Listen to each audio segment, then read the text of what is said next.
मीरा भाईंदर महानगरपालिकेचा राजकारणात मोठी खळबळ उडाली आहे।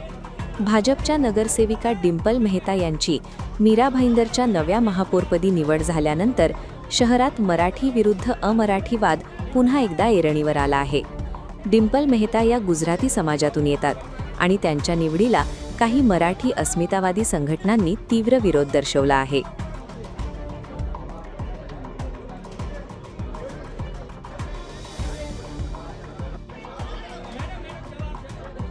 डिंपल मेहता या मीरा भाईंदर महानगरपालिकेतील वॉर्ड क्रमांक 12 मधून निवडून आलेल्या भाजप नगरसेविका आहेत।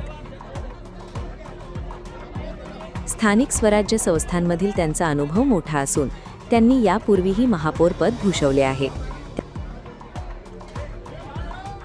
त्यामुळे महानगरपालिकेच्या कारभाराची त्यांना चांगली जाण असल्याचे भाजपकडून सांगण्यात येत आहे।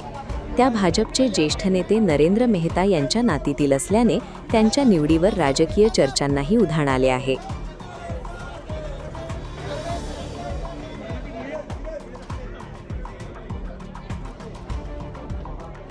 यहाँ मेयर और डिप्टी मेयर की आज चुनाव हुए, दोनों भारी मतों से जीते। उनको मैं बधाई देता हूँ अपने शहर की or say, Bharatiya Janata party की ओर से एज ए विधायक के रूप में।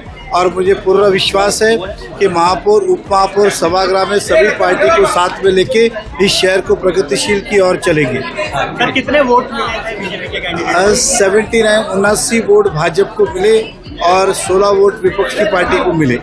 ठीक है सर, मराठी एकीकरण समिति का मोर्चा वो 50 लोग थे, खाली कुछ दोस्त लोग मिलके आए थे। खैर उन्हें आप नजरअंदाज करिए, इस शहर की जनता ने भाजपा को अपना जनाधार दिया है।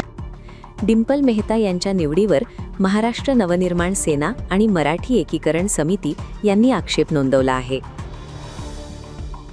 मीरा भाईंदर सारख्या शहराचा महापौर मराठी भाषिक असायलाच हवा अशी भूमिका या संघटनांनी घेतली आहे।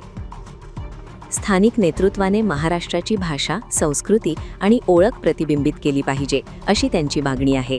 या पार्श्वभूमीवर मोर्चे, रास्ता रोको आणि आंदोलनांचा इशारा देण्यात आला आहे।